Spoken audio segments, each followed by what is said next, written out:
Hey everyone, welcome to another estate planning Q&A on YouTube.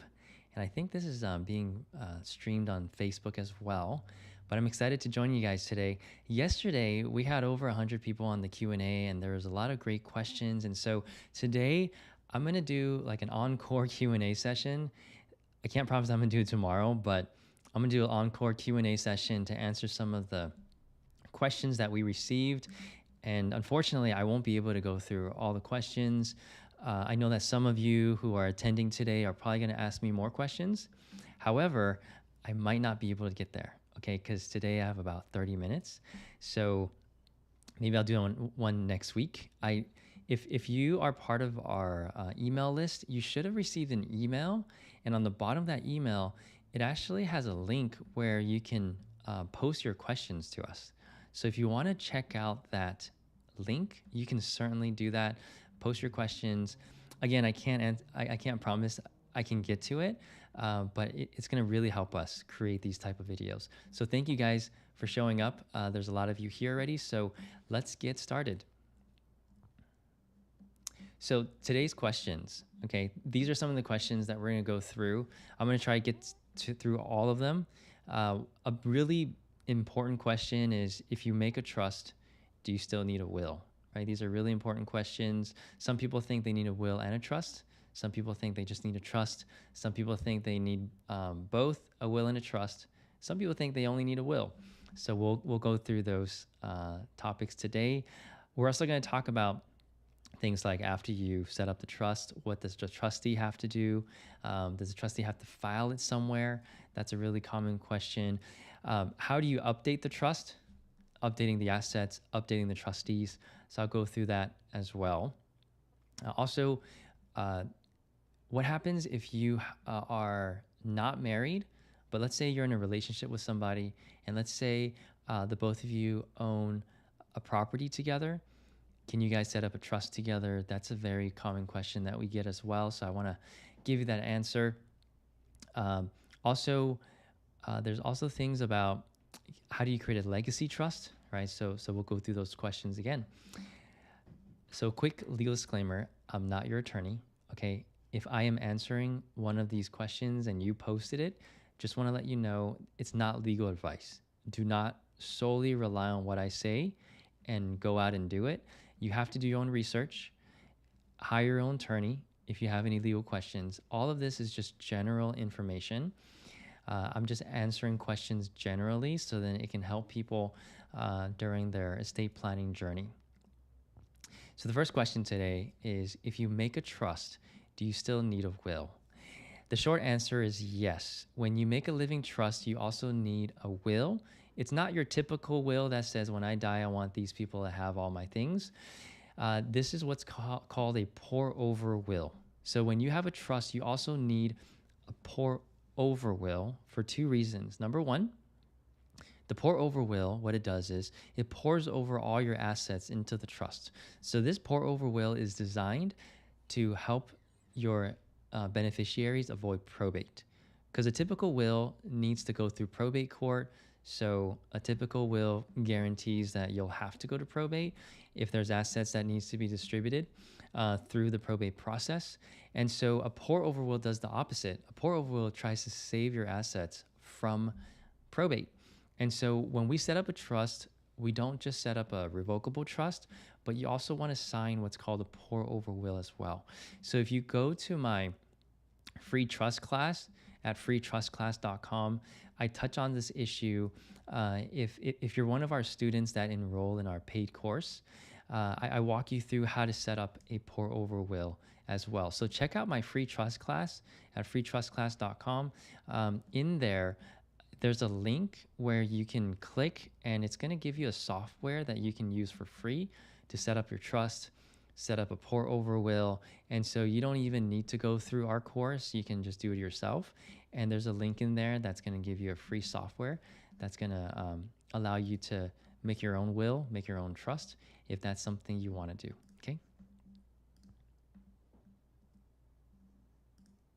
All right, now the next question we have is, can someone set up a trust when one has limited assets and that has been easily taken care of by naming beneficiaries, but where it is very possible to be coming into a large amount of money, which would create a major tax issue.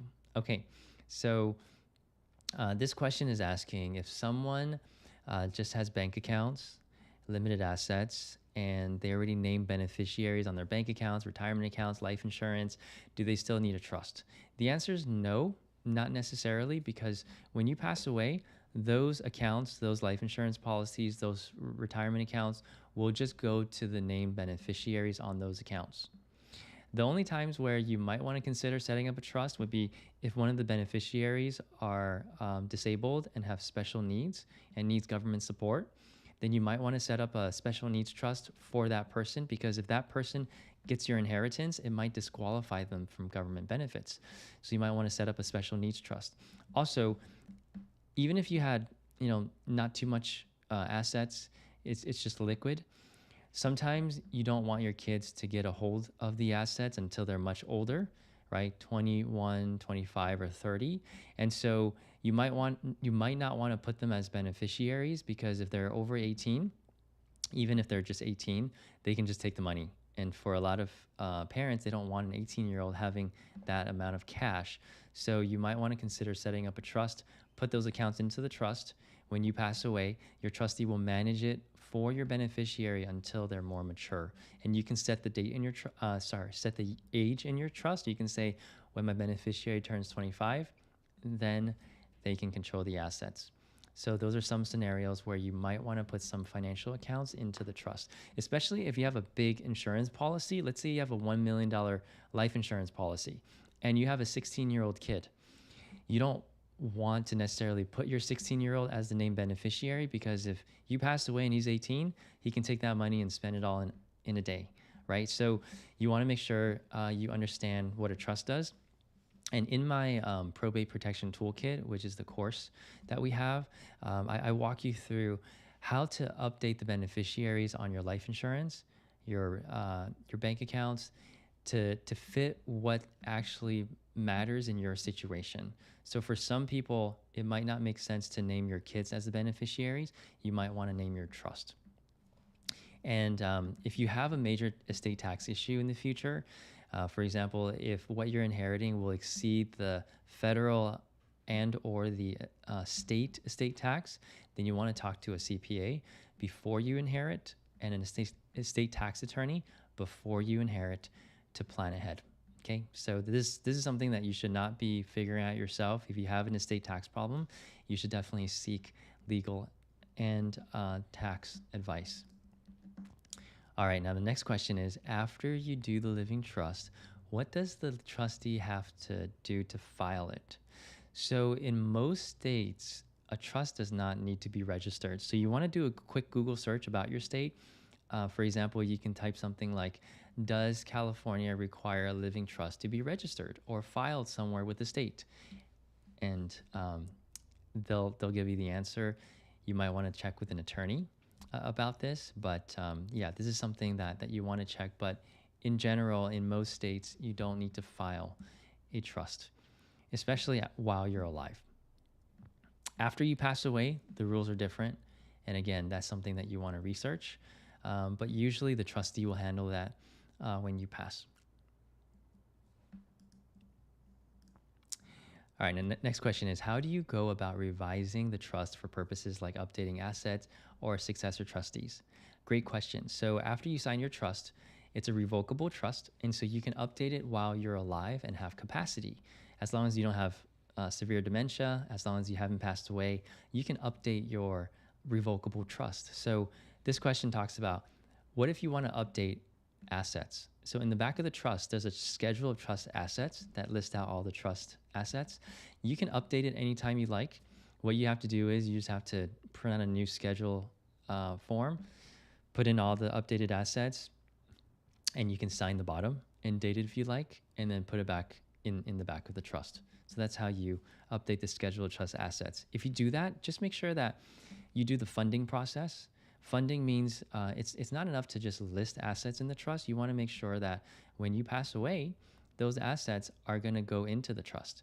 And so bank accounts, if you want to name the trust as the beneficiary, you want to make sure that you put the trust as the beneficiary on the bank account. So you go to the bank and you say, hey, I want the trust to be beneficiary, and then the bank would have you fill out the forms to name the trust as the beneficiary. So make sure you do that. Also, when it comes to real estate, you have to retitle it, right? Have a deed that transfers title into the trust. Now, if you want to update successor trustees, what you want to do is you want to do a trust amendment. Okay, so it's a formal amendment. It's probably going to be 2 or 3 pages long. That's going to say, I used to have these people as my successor trustees, but I want to amend it. These are the new successor trustees. So you would have to do a trust amendment. These are great questions. Next question is, I have a will but want to avoid probate. I want a living trust. Does this have to be filed at the courthouse? As I mentioned before, a living trust generally does not need to be filed with a state or a county or the city, but you should do your own research. Google your area, Google your county, Google your state. So if I want my house to go to my husband when I die, but when he dies, I want it to go to my nieces, can that be done in a trust like it says on my will? That's a great question. So generally speaking, right, I can't give you legal advice. This is just general information. If someone wants to make sure that when they pass, everything goes to their spouse, what they want to do is they might want to do a joint trust. Okay, a joint trust between husband and wife. My probate protection toolkit teaches you how to create a joint trust. If you are married and you're doing 2 separate trusts, right? Husband's assets separate, wife's assets separate. If you do that, I don't recommend that you do it yourself when it comes to setting up a trust. Those things have a lot of legal and tax issues when it comes to having separate trusts for married couples. And so what you want to do is you want to just consult with an attorney. If you're going to do your own trust, don't sign it yet. Go to an attorney after you're done. Take a look at it with that attorney to see if it makes sense legally and tax-wise to do a joint trust together or a separate trust together. Okay, so as I mentioned in the probate protection toolkit, if you're married, you should do it together if you want to make your own trust. If you want to do it separately and have your own separate trusts, where it says if one spouse dies, then not everything goes to my spouse, then you might want to do it separately. But if you are married and everything is shared, when one spouse dies, everything goes to husband or wife, then it's easy. Usually for that type of trust, when one spouse dies, everything goes to the surviving spouse. And then when the surviving spouse passes, then everything goes to the next beneficiaries, like your children, your nieces, your nephews. So if you have questions about that, where you're a married couple and you want to make sure that when one spouse dies, everything goes to the survivor, and then when the surviving spouse dies, everything then goes to your nieces, your nephews, or your kids, then you should check out my free trust class at freetrustclass.com, where I go through some of those things. And so to answer this question, you can certainly set up a joint trust that says, when I pass, my house goes to my husband. When he dies, everything goes to my niece. Now, you have to be careful because when you set up a joint trust, typically everything goes to your surviving spouse, which means that surviving spouse can do whatever they want. They can change the beneficiaries if they want to. And so if you want to lock in the beneficiaries, when one of you pass, the beneficiaries are locked in, surviving spouse can't change anything, then you should talk to an attorney, because doing these revocable living trusts online yourself, it's not going to talk about what happens when one spouse dies. Can you lock up the assets and make sure that the beneficiaries can't change? For those types of more complex scenarios, you want to work with an estate planning attorney who has experience with that. All right, great questions. Next question is, if 2 partners own the property with joint tenants, can they do living trust? So generally when two people in a relationship own a house together as joint tenants, what that means is when one owner dies, 100% of the property would go to the surviving owner, to the surviving partner. And so typically, if that is someone's intention, they don't need to set up a trust. It just automatically, as joint tenants, receive. They can set up a trust where the two partners each have their own separate trust. When you're not married, generally it's not a good idea to do a joint trust together. And so if a non-married couple is going to do a trust together, you should definitely talk to an attorney about it. But if one partner puts their 50% into their trust, the other partner puts their 50% in their trust, that can be done as well. But if you're in California and you're in this situation where you co-own a property with your non-married couple partner and you're not registered in California as a domestic partners, then you have to be very careful here with property tax reassessment issues. So talk to a attorney who understands property tax laws, because if one of you dies, the other one inherits the other 50%, there might be a reassessment of the property taxes.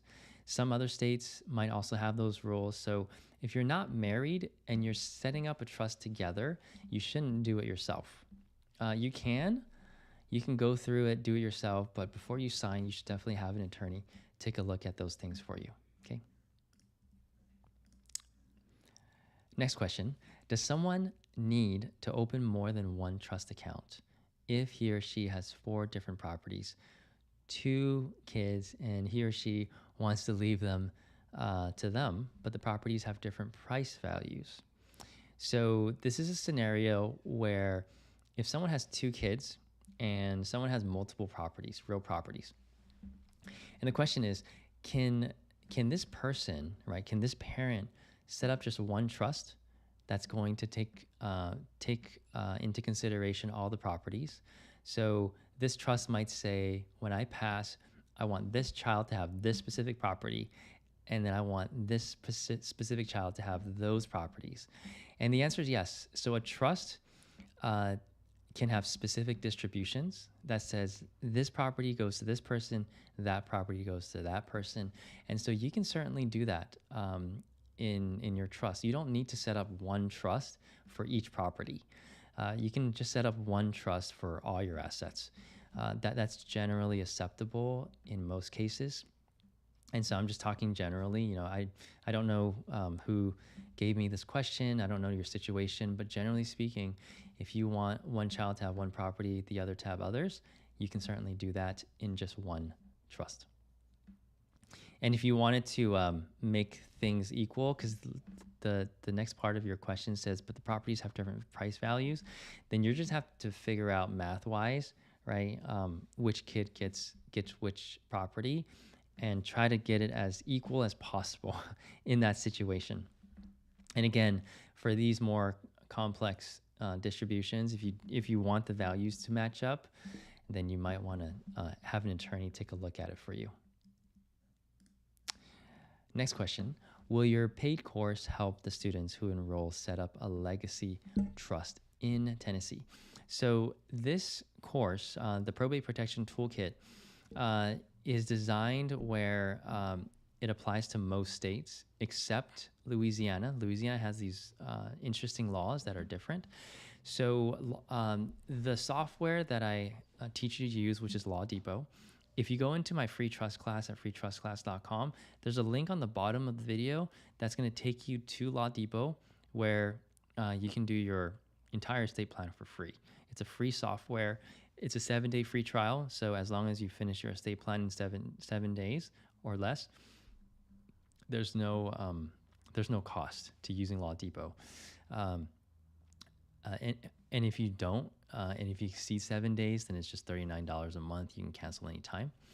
So if you want to set up a trust, whether it's in Tennessee, California, New York, Nevada, you can check out Law Depot, and the link is in the free trust class. So check out the freetrustclass.com. So in terms of the legacy trust, I'm not sure what you mean by legacy trust. So legacy trust can mean, for example, you want to make sure that the assets gets passed on from one generation to the next, right? So then you're taking care of not just your kids, but your grandkids, your great-grandkids. Sometimes legacy trusts are called dynasty trusts. So I'm not sure what you mean by that. And also legacy trusts, dynasty trusts are typically irrevocable. So for those types of trusts, in terms of dynasty trust, and making sure that it's kind of like the Rockefellers, their types of trusts, to make sure that the assets are going to continue to grow. The assets will continue to be passed on to the next generation, and there's like professional trustees in place to make sure that the kids don't squander their inheritance. And you want to make sure that multiple generations get to receive and get to benefit. For those types of trusts, our course will not be able to teach you how to do that. So the course is really designed to make sure that, number one, the assets avoid probate. So particularly your house does not have to go through probate court when you pass away. And number two, the course is designed to make sure that your beneficiaries receive. What they do with it afterwards, after they receive, that's not something that this trust is going to control. They're going to receive the assets. They're going to have to make sure that they're going to be wise with their money and to pass it on and grow it for the next generation. So if you want more control to leave a legacy for multiple generations, then you should definitely have an attorney set that up for you. But this is not the type of course that's going to teach you how to do that. Okay. Yeah, that's a really great question. Okay, so let's go to the next question.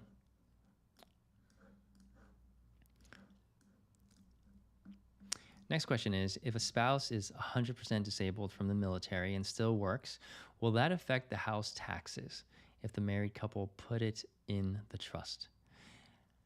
That's a great question. House taxes, I don't know what that means. There's property taxes, right? There's income taxes, capital gains taxes.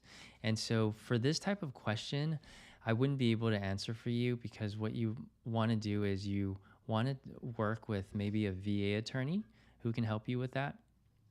So definitely check with an attorney with this type of specific question when it comes to house taxes as it relates to military benefits. How does one go about revising the trust for purposes like updating assets or successor trustees? Oh, sorry, this was a question that was already answered. All right, so those are all the questions. I think there's another person here. Larry, do I need a specific distribution for my home if I want to go one half to both children? Or can I just say trust estate, divide 50% to both, and just put real property in Schedule A and fund the trust? So, Larry, I can't give you any legal advice, right? So I'm just answering this very generally. If you need legal advice, definitely talk to an attorney. But typically, let's say, for example, someone has a house and they have 2 kids, and they want both of the kids to have the house equally, 50-50. The trust does not need to specifically say, when I pass away, I want this property to be divided equally between my kids. When the rest of the trust says everything divided equally to my kids, right? It would be redundant. So the trust can generally say all trust assets are to be divided equally between my kids, 50-50. You would list the house as in your Schedule A as a trust asset. Plus, you would fund the trust by setting up a grant deed, filing it with the county, and making sure that the trust is the owner of the house. So typically, that's all someone would need to do in order to make sure that the kids split the house equally. Of course, if you set up the trust and the trust specifically says, right, the house is split equally between the kids, that's fine too. And then the trust would say the rest of the documents will be divided equally between the kids. That's fine as well. All right, so I think those are all the questions. Does anyone else have any questions for me? I think another person asked me, are you NYSER approved to install their 33-year reformed Latin law forgery proof? I'm definitely not approved. I actually don't know what that even means. So I'm definitely not a NYSER approved. Another person asked, do you have an idea how much it would cost to have a trust reviewed if we set up the trust on our own? Yeah, so typically, um, attorneys would charge an hourly rate to review a trust that you did yourself or a trust that another attorney did for you. So typically, what happens is, let's say someone sets up a trust, and let's say this person says, I've set up the trust. However, I have no idea if I did it right. I want to make sure that it's done right, but I don't want to spend the money to have an attorney do the trust for me. And so I'm going to do my own trust, and I'm going to have an attorney review it for me, check off the boxes, make sure everything is aligned with my intentions, signed correctly, done correctly, and so forth. So hypothetically, someone can set up the trust themselves. They can take it to the attorney, and the attorney can then review it and say, okay, this is right. No, this is not right. And so you can definitely do that. Most attorneys would charge a 1 hour flat rate to do that, or they would charge hourly to first review the trust and then meet with you to go over the trust. So it really depends on the attorney. How much it'll cost, it really depends on the law firm, based on their hourly rate, based on their flat fee to do these things. And so what you want to do is you want to interview 3 or 4 attorneys, see what their rates are, and then hire the attorney that you feel most comfortable with. Another question is, can I fund a trust with a credit union account, even if I don't consistently put money in that credit union account? Yes. So a credit union account, just like a typical checking, right, savings account, CD account, can be put into the trust. You can have $1 in there. You can have $0 in there. You can still put the trust as the owner or the beneficiary of that account. Another question, can we set up the real property as POD to avoid probate? Pay on death, POD. You can technically set up the real property. It's called a transfer on death deed. Transfer on death deed. Transfer on death deeds could also help avoid probate. But you guys should check out, actually, I don't have a video on that. I might have answered that question in my previous Q&A, but with a transfer on death deed, some people do it in lieu of setting up a trust, meaning they don't want to set up a trust. They just want a transfer on death deed. That's possible, but you should definitely do your own research. Go on YouTube, check out the pros and cons of a transfer on death deed to see if that's actually something that you should do in place of a trust. Typically, in most situations, a trust is definitely better. Okay. Before I let you go, I want to share a psalm that I've been reflecting on. I've been going through one psalm a day in the morning, and this psalm was a beautiful psalm that I read recently. It says, "The heavens declare the glory of God. The skies proclaim the works of his hands."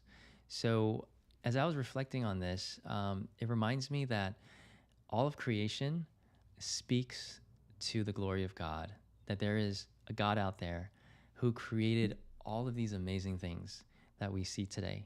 Yes, there's sin in the world. Yes, there's awful people in the world, and there's death and disease.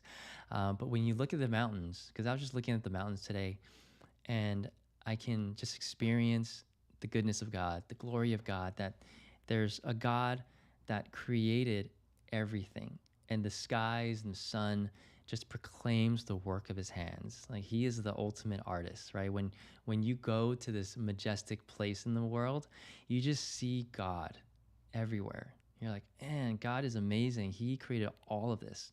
And so the Bible speaks of this as natural revelation, where it just reveals who God is. God is this amazing person who just created everything, right? And so as I'm meditating on this, and I wanted to share this with you, just look outside and you can just experience God's glory, God's beauty, God's like majestic hand in all of creation. And that will help you just experience life differently, that you have this wonderful God that has created this world for you to live in. And it's just a wonderful feeling that we have a Heavenly Father in heaven. And so I see here that There's other people that have some questions. So I want to get to some more questions here. Someone says, please use a microphone. I'm using a microphone. Some people have also mentioned that the volume might be too low. But let me check out. Just give me one moment, okay? Give me one moment. I want to get to some more questions. Okay, so I'm listening to myself live on YouTube, and it does look like the volume's okay. So if you're listening to this and the volume's really low, what that means is you need to turn up your volume, not just on your device, but there's actually a volume button on YouTube that you have to click into where it increases the volume. So whenever you're watching a video on YouTube and it's low in volume, make sure that you turn up the YouTube volume, not just your computer or your phone volume, but the YouTube volume as well. So more questions here. What does it mean to fund the trust? That's a great question. So funding the trust just basically means transferring assets into the trust. So think about a trust. A trust is like a bucket. Okay, it's a bucket, or let's say it's a box. Okay, so just visualize a trust as a box. And you can put things in it, right? You can put things in a box. And all you have to do is to grab something, I've got this pencil right here, and just put it in that box. That's funding. You're transferring assets into the trust. So, for example, your house. When you prepare a deed, and when you sign a deed that says my house is being transferred into the trust, you're funding the trust. You're transferring this asset into the trust. And so this box holds all the assets in which the trust will control upon your death, and then the trust will determine who gets those things in the box. So whatever you put into the box, the trust will control who gets it. Whatever is not in the box, the trust can't control, right? The trust can only control what's inside of it. So that's what it means in terms of funding the trust. Another question, I noticed that Law Depot only allows so many entries for beneficiaries and trustees. If I need to add or amend, can I simply type out my own amendments? So if you want more beneficiaries, more trustees, there's a section in Law Depot that allows you to edit the document, literally go in and type your own thing. So yes, you can definitely do that. Just be very careful. Have an attorney double check your work, because sometimes you don't know what you're typing in and whether or not you're actually typing in the right thing. So definitely have an attorney check over your work. Another question, do we have to make changes to trust if we open and close CD accounts? You don't necessarily need to change the contents of the trust, but you have to update the schedule of trust assets in the back of the trust. All right. Another question, I'm not sure if this is a question. Glorify God in everything you do, everyone, because otherwise there's no benefit to using a trust. Amen. The Bible says that we are to do everything for the glory of God, right? For his purpose, for his will, and for him. So it's a great way to look at giving an inheritance to your children, right? How do you give glory to God? How do you give glory to the person who gave you the resources and the talent to accumulate these assets, right? How do you give glory to God when you're putting together your estate plan? That's a great intention, a great motivation. Another question, do I need to revoke an existing TOD before transferring the property into the trust? Great question. So when you fund the trust, so let's say you have a checking account and you want that checking account to be in the trust, to be managed by the trust and distributed through the trust after you pass away. What you'll do is you'll go to the bank. You're going to tell the bank, hey, I have a trust now and I want the trust to receive this account when I pass. Then the banker will tell you, okay, there's two options. Option number one is you can name the trust as the current owner. So then they'll transfer the account into the trust. The trust is the current owner. You can still do whatever you want, right? Because you're the trustee while you're alive. But when you pass, the trust will control where that cash goes to. Another option is you don't have to transfer ownership right now. You can keep it under your name. But what you'll do is you'll update the TOD by removing the people as beneficiaries, right? Let's say you had your son there as a beneficiary, But let's say you feel like, oh, he's too young. You want that bank account to go into the trust if you passed, and the trustee will control the money for him. So what you'll do is you'll put the trust as the beneficiary. You wouldn't put your son as the beneficiary. You'll put the trust as a beneficiary, and then the trust would say that the beneficiary is your son, managed by the trustee. Another question, what needs to be in my trust in order to pay bills from my trust? Oh, that kind of rhymes. So if you want the trust to pay bills for you when you pass, right, there might be some bills, that ongoing bills that needs to be paid, then a good rule of thumb would be to transfer at least one bank account into the trust while you're alive. So there, let's say a checking account with $5,000, the owner is the trust while you're alive.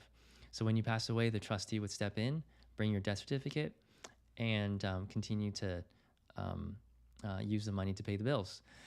Make sure you have auto payments, especially mortgages. So if you have a mortgage, it's nice to have an auto payment, and make sure that there's enough funds in that bank account that's drawing to pay the mortgage every month, at least 3 or 4 months of reserves. Because if you died, you want to make sure that your mortgage is being paid, because if it doesn't and no one notices, then the bank can foreclose on the property.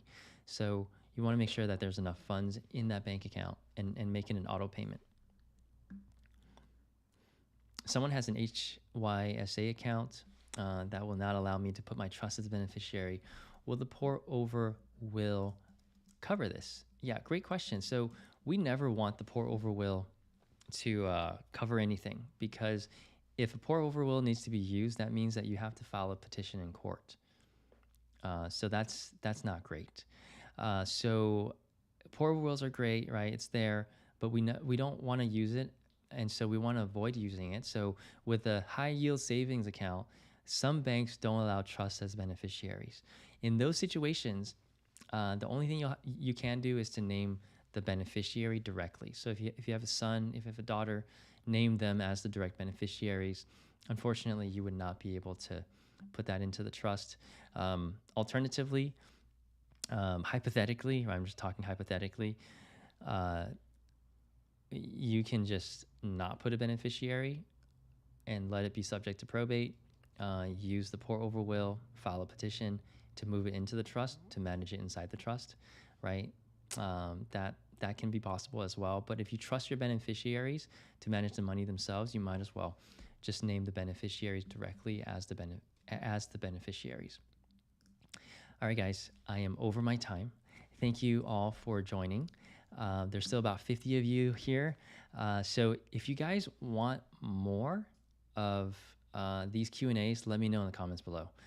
I don't know when I'm going to do the next one, but if you feel like, this gives you some value and giving you an education to make your own living trust, let me know. So then it encourages me to come back and do these Q&As. So type in the comments below if this is worth your time. I definitely value your time, and so let me know if this is something that's great for you.